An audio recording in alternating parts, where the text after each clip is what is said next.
Thinking and overthinking are perhaps the biggest addictions of modern society. And in today's video, I want to explain some of the aspects that make that drug of choice, the drug of overthinking, so appealing and so difficult to shake off. This channel is Meditation Amsterdam. My name is Pablo, and today we get to understand some of the aspects that make thinking so appealing. Now, in previous videos, I have gone on to state that thinking is an avoidant move. And that's probably a good place to start. The reason thinking is an avoidant move is because it allows us to stay away from icky, overwhelming, or difficult to withstand sensations in our body.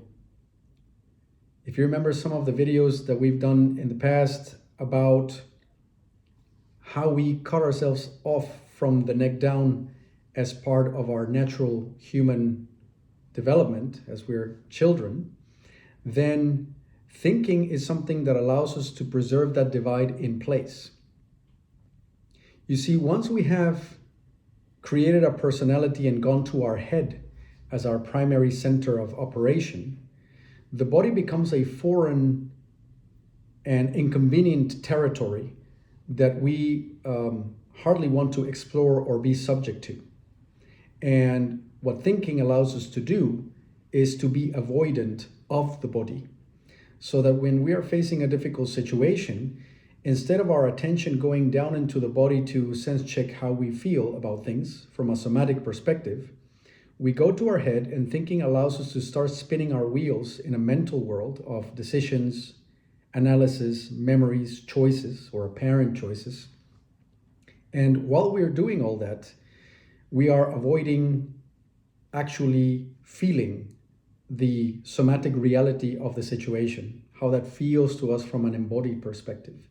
So that the appeal of thinking is the appeal of avoiding icky sensations in the body. But if we go on to some of the sneakier reasons why thinking is so appealing, thinking, once we are stuck in that mode of mind, comes with the promise of resolution. In other words, when all of our attention has been hijacked by the thinking mind, we come to truly believe that if we only analyze the topic deeply enough, if we only gather enough information and compare the choices or come to a logical understanding of what's happening, then we will be able to resolve the situation and get on with our lives. That is the promise of thinking. What we often don't consider is the fact that what the thinking mind wants to do is just to keep thinking. In other words, the thinking mind pretends to want to find a solution, but really what it wants to do is think, because that is its function. It doesn't know how to find, it only knows how to look. And this resonates with something that Eckhart Tolle said at some point, which is the ego wants to want, it doesn't want to have. And that applies also to the thinking mind. It wants to think, and it promises resolution by thinking, but it's a resolution that never really arrives. We also ignore the fact that thinking is happening in a kind of mental vacuum, and while we are trapped there, there is no way to sense check in our body whether our conclusions are wholesome or not. Because, as I've said in the past, the thinking mind can argue both sides or both prongs of any situation. So we keep spinning our wheels and pinging between apparent dilemmas that cannot be resolved. Last but not least, and as perhaps one of the most insidious elements of thought, which are making it so sticky for the avoidant type of mind, is the fact that thinking gives you the illusion of action. it makes you think that you are grappling with the problem and doing something about it. Whilst in reality, it is the avoidance dream, or the avoidance perfect drug, because you can quote unquote grapple with the situation without having any real skin in the game. Skin in the game comes into play when something is at stake, when your emotions can be actually hurt or affected, where you can be invalidated, where your ego can take a hit, when the reality of actual life can push back on you and teach you a lesson about maybe not being as cool or as smart as you think you are in your head, when you're building castles in the sky and grappling with things and fantasizing about, building a business or acquiring a partner, or rather partnering up with someone, I should say.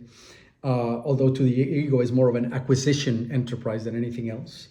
But when it comes down to it, thinking can give you the illusion of living a life, of grappling with things, making plans, and quote unquote taking mental action.